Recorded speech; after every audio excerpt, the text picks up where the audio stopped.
Hello, welcome to a brand new episode of the Comic Call. I'm your host, Dylan Lang. I'm not feeling 100% today. Had massive sinus headache.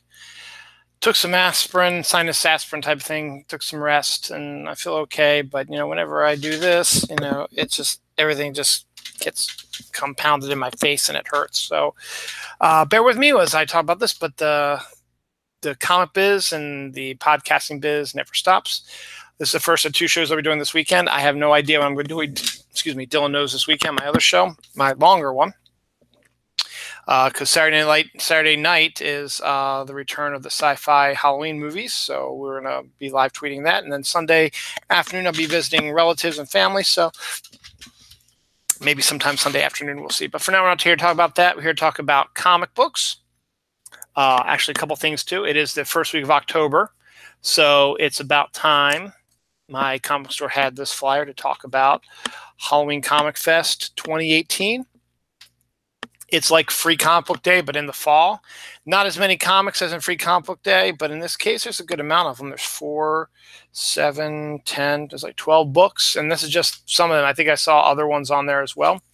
They're all free comic books, so you can go to your comic book store on Saturday, October 27th, which is the weekend before Halloween, when most places are having Halloween parties, stuff like that. I know my neighborhood on that Saturday, we have a trunk or treat type of thing where people go up and down Main Street with their costumes and their kids, and they get candy and trick or treat at all the businesses we have here. And then the trunk and treat for the kids' schools are going to be the day before on the 26th. So it'll be a good time to get people. Now the comic book store is now on Main Street with everything else. It's a way to get people to come in during this event to see their store and get some free comics. So I'm expecting to be busy. So it's good. So save the date, October 27th, 2018. That's in 3 weeks. Let me think. Tomorrow is the 6th. So 21 days is the 27th. Yep, 3 weeks. So it's in 3 weeks. Save the date, Halloween Comic Fest. We've got a Goosebumps comic, John Constantine comic, Hellboy comic, Spider-Man comic, Thor comics, Splatoon, Teenage Mutant Ninja Turtles. I don't know what that is. Archie, Miss Marvel, and some other stuff. So I think this is just a small sampling. There's going to be a few other ones as well, but definitely check it out. Halloween Comic Fest, October 27th, 2018 at your local comic book store. Free comics and Halloween stuff, treats, tricks, whatever. Who knows what they got planned. There's a bunch of events actually coming up this month of October. We're going to get into one today because this is the haul for this week. We'll talk about these 3 mystery ones at the back later on. Next Saturday, the 13th, is Walking Dead Day. Obviously, the Walking Dead TV show comes back on Sunday, as does Doctor Who. The new Doctor comes out on Sunday as well, with Jodie Whittaker as the new Doctor, brand new. Basically, it's a light reboot of the Doctor Who franchise. So if you've never watched Doctor Who before, I recommend taking a chance to do that. It should be on. They're going to live simulcast it with Britain, which they're going to show it around 7:45 over there. It's about 6 hours different here. So they're going to simulcast it. So about 1:45 p.m. on BBC America. Go ahead and check out the new Doctor Who series. I'll be with family, so I'll be recording it probably. So definitely check that out. New Walking Dead is also on Sunday, but Walking Dead Day is on October 13th, which is next Saturday. And that is similar to the Batman Day that was last in September, last time in September. And like September 15th or something like that, they'll have a free Walking Dead comic available. So you can go to your local comic store and pick up the free comic of Walking Dead, probably a reprint of the first issue, probably. Or who knows, maybe they do original one. I don't know what the plan is yet. And also, they'll probably have sales and stuff on the Walking Dead paraphernalia and comic stuff. Excuse me. Sorry, tired, sick, you know how it is. But when I hear talk about comics, and at the end of my comic call, I'll talk about the event that is tomorrow. And I don't want to tease it right now, but we'll get to it when we get to it.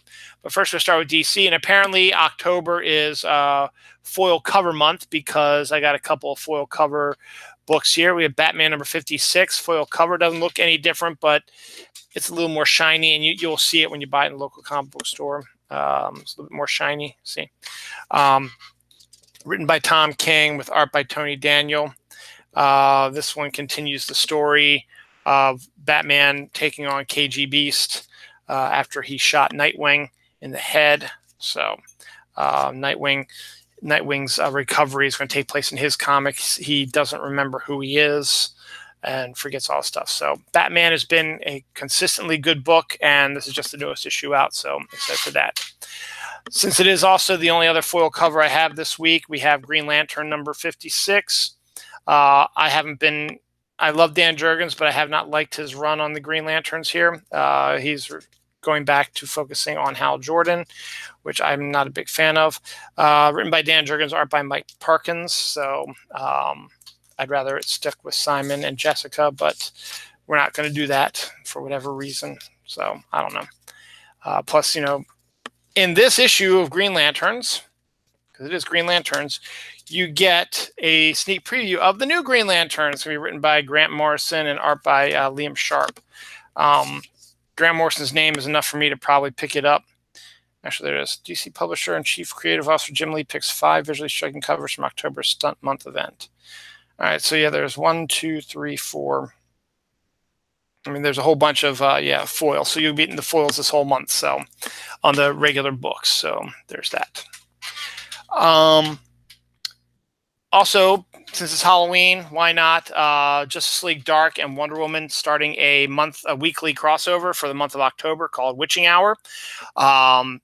Justice League Dark has been a very good comic so far, and having Wonder Woman be involved and giving her a little bit more of a supernatural background as well has added good scope to it. This is a weekly series covering the whole month of October. It is a 5-week October, so let me see. 1, 2, 3, 4, and there only might be 4 or 5. Let's see, though. They'll probably have the stuff back here, but maybe not.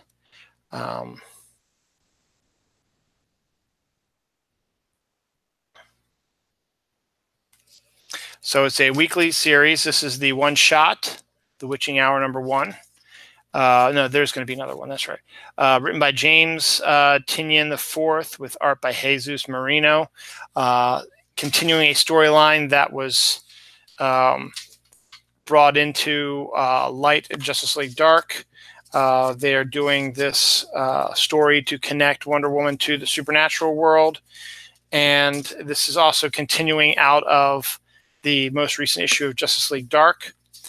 So basically, you're going to have this one shot, and then you have, since it's going to be weekly, you're going to have the next issue be the newest issue of Wonder Woman, which is Wonder Woman 56. That'll be next week's. And then the week after that, part 3, will be on Justice League Dark number 4. Then part 4 is going to be Wonder Woman 57, and part 5 is going to be the Witching Hour paid book 2. So to wrap the whole thing up. So just in time for Halloween, which is actually the last issue will be on Halloween, because Halloween is on Wednesday this week or this year. So pretty good. So the Witching Hour begins. So I would probably recommend picking up Justice League Dark just to get the idea where the story. I don't know if you need to be following Wonder Woman at this point, but the Justice League Dark story definitely leads into that. Justice League number 9, continuing Scott Snyder's story arc. This one has Jorge Jimenez doing artwork. Jorge Jimenez is the all-star of this comic. Originally, it was supposed to be drawn by Jim Chung, who's only drawn 2 issues of the 9 issues that we've had. Jorge Jimenez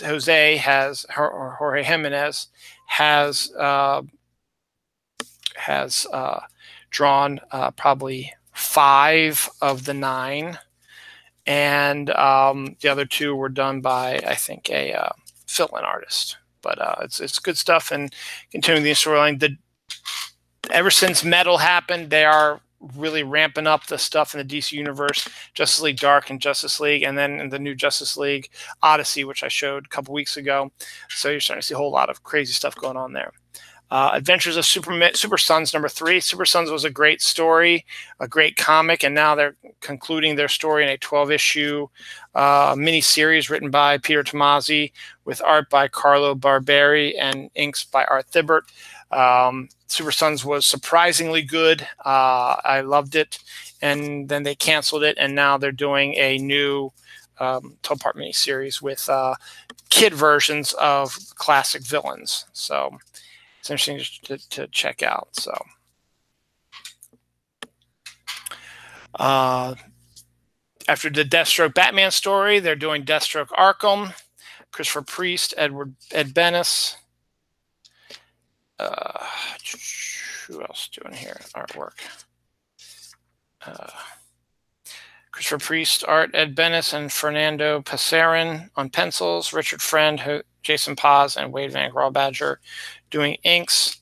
This looks like Ed Benes stuff to begin with, and then this looks like the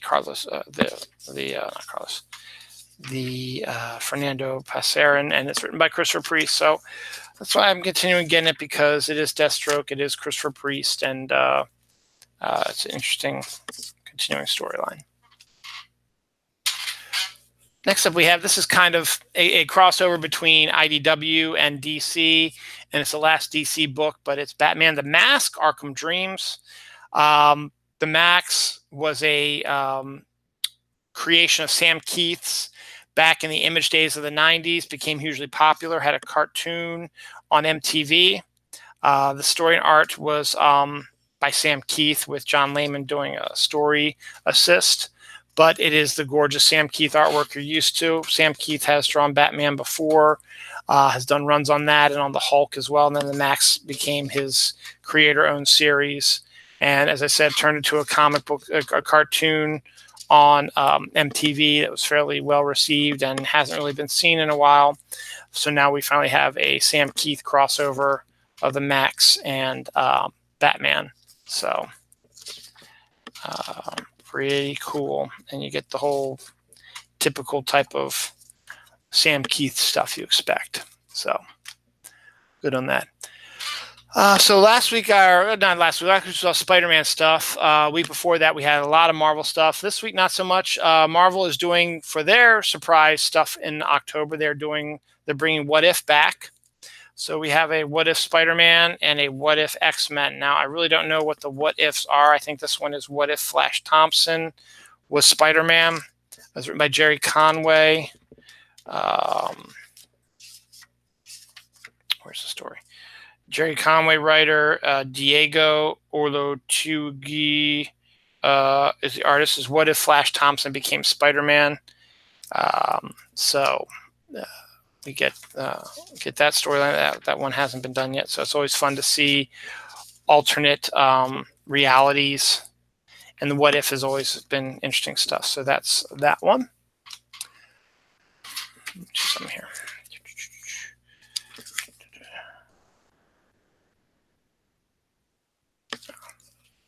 Okay, and then this one, if I can find.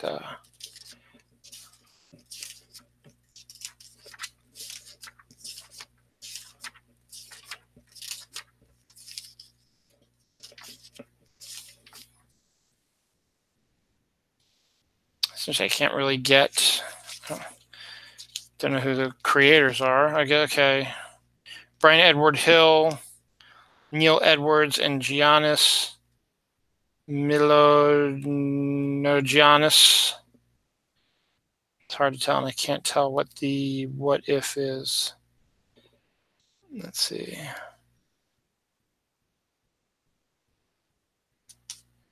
Yes, I don't know what the what if on this one is, but it looks like it focuses on what the heck was that? It focuses on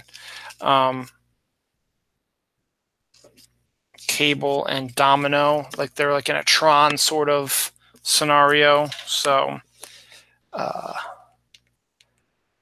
my headphones there. So that's what, I guess that's what it is. So if you like X-Men, pick it up, I guess. Finally, we also have Doctor Strange #6. Kevin Nolan cover, written by Mark Waid with art by Javier Pina. Doctor Strange returns to Earth for the first time in a long time, with his new outer space magic, and get an idea of what's been going on there. That's it for Marvel. A lot of independents this week. I picked this one, a lot of number ones also. So if you were at the local comic book store, definitely check these out. I've never been the biggest fan of the Lone Ranger, but this one I have to pick up. It's a nice John Cassaday cover, The Lone Ranger #1, written by Mark Russell with art by Bob Q. Artwork is really, really nice looking, but the real reason is Mark Russell. Mark Russell is the guy who wrote the Flintstones, which was the update for the 21st century in DC, and also wrote the Snagglepuss Chronicles as well. So he's very socially aware and stuff like that. And so I'd like to see what he can do with Halloween specials from Dynamite. Interesting. So let's put those on the list. So I always want to check out what his take would be on a kind of a regular sort of character. So we'll see. Blackbird #1, written by Sam Humphries, who was the writer on Green Lanterns, I think, before he turned it over, and he was doing a great job with Simon and Jessica, did a great story, and then he did a little bit of work with Nightwing and then sort of bounced around, but then he did his own thing now. Jen Bartel doing the artwork. It's gorgeous artwork. I think it's really nice looking artwork, and I like Sam Humphries' story, and it's always interesting to see people's different takes, what they would do for their own independent books and stuff like that. So it's kind of nice looking there. So definitely pick that up. The Lollipop Kids #1. Aftershock always does really good books. This one's written by Adam Glass with art by Diego Yapur. I think the premise is kids who have moved to New York City, I guess immigrants who moved to New York City, whatever, they not only bring themselves and their families, but they bring their mythical legends, and they have to take them out. So it's a pretty interesting premise, and Aftershock always does a really good batch of series. So dealing with another, so that's another #1. We also have Juke Joint #1. This one's written by T. Franklin with art by Aletha E. Martinez. Just a word of warning, this will have sex and violence in it, and but the artwork looks really nice, and it is going to be socially aware, and it's witchcraft and New Orleans and all kinds of crazy stuff. So yeah, so there's going to be some sex, there's going to be some adult situations, violence, not much else you can do about that, but I've been hearing good things about it, so yeah, why not check it out? So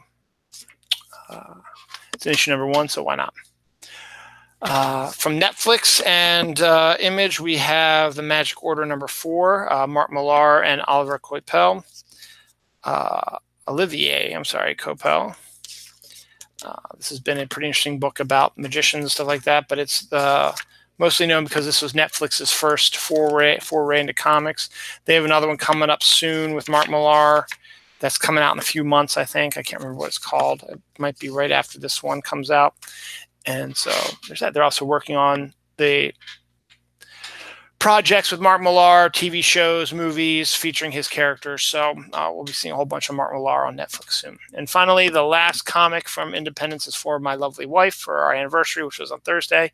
Beneath the Dark Crystal #3. She's a huge fan of Dark Crystal. The new Dark Crystal series will be coming out next year on Netflix. It's written by Adam Smith with art by Alexandria Huntington. So this is more of a follow-up to the Dark Crystal. So there was one previous 12-issue miniseries, and now there's this one. So this one is for her. That's it for regular comics. Now, I was teasing you something else. The name of this episode is 24-Hour Comics. The reason why is tomorrow, Saturday, October 6th, is 24-Hour Comic Day. Now, it's not as big or as popular as Free Comic Book Day or the Halloween Comic Fest. You don't really get free comics on this one. It's more of a creative end to it, and not every store is involved with it. My store isn't, and it's hard pressed to try to find a store that will be part of it. But the premise behind it is a good idea, and I guess since it's also the same weekend as New York Comic Con, maybe they'll do an event up there. But regardless, why I'm bringing this up is I guess it really doesn't affect you too much. But 24-hour comic day is where creators, artists, writers, letterers, colorists, editors, all that stuff, decide that they are going to create a comic in 24 hours. So it's written, it's drawn, it's inked, it's colored, it's lettered, and it's stapled together and released within 24 hours. And a lot of times they set up shop in the comic book store and have everybody there doing their thing, helping out, doing stuff, because to get it done, you're probably running a bunch of different things at the same time. A few years back, this came out. Actually, I think they've had 24-hour comic days for a while, because I remember when I was back at Diamond at the beginning of the century, they would have trade paperbacks, and I might even have some back there hidden in my junk pile over there. They had trade paperbacks that collected a lot of these 24-hour comics that were done by creators. So DC decided this year for 24-hour Comics Day, they're going to do something different and unique, and I think it's a great idea, and I got suckered into buying them, but I know my daughter will like one of them at least, and I figured I would do at least one. If my son wants to do one, he can, or I can do both, or I can have my daughter do one, whatever. But regardless, DC is releasing. Now, they do cost money. They cost $2.99 each, so it's an additional $9. But it is the 24-hour comics, Batman blank, Wonder Woman blank, Superman blank. So you got Superman #1, a price tag. Superman looks like any other comic book, except it's completely blank. But it's 24-hour comic day. So you know what that means. These books, sole purpose is for you to make your own comics. Now, you don't necessarily have to do it during the 24-hour comics day. If you want to, well, you better go out and buy the books tomorrow, if your store's probably closed by now, and just start working on it. So you could do a Batman, if you've had a Batman story inside you, a Wonder Woman story inside you, a Superman story inside you, or you want it, you get all three, and you can do a 3-part storyline, or whatever you decide to do. And you don't have to do 24-hour comics on 24-hour comic day. You can do it whenever you damn well feel like it, whenever you get the idea or whatever, or if you get a bunch of friends together to do it. So it is a blank comic, and you get the same style pages that they use, and it's a full-size comic, so you can make whatever you want to do. So definitely something interesting I wanted to do, and something that I'm not necessarily going to do on 24-hour comic day. And if you want to do it to celebrate 24-hour comic day, then by all means go for it. But I bought it just because I do it, take my time and do it, and create what I want to create and get back in drawing, because I used to draw cartoons when I was younger, so I haven't drawn in a little while, so it might be a little rusty, but I know I'm going to give the Wonder Woman one at least to Noelle, my daughter, and she's going to do her thing with it. So that's this week's comic haul. Definitely worthwhile if you are the creative type, and I've always thought you wanted to do a comic and draw one. You thought you could do you had a Batman story in the back of your head, or a Spider-Man, or rather Superman or Wonder Woman story. Pick up the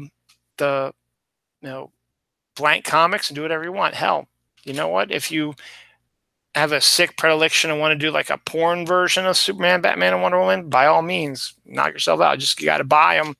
Buy those books, and they are going to be about $3 a piece. So you buy one, you buy two, you buy all three. I bought all three because I couldn't decide. I was going to get Wonder Woman for my daughter. I couldn't decide if I wanted Superman or Batman, but then I thought maybe my son would want to draw one, so I picked one up.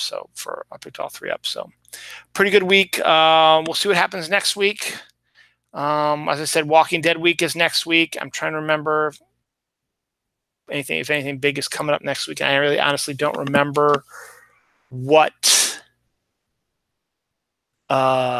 books are coming out next week. From what I recall, when I looked at the schedule for next week, there wasn't a lot coming up. When I was looking at, I check it every time to see how much my bill is going to be every week, and I was looking at it, I was like, you know what, it might not be that bad this week, because I don't think there's a lot of stuff coming out next week. So on that note, I'm going to say farewell. Go out, enjoy 24-hour comics day tomorrow. Go to your local comic book store. Yours might be doing an event. I don't know. Mine isn't. I know that.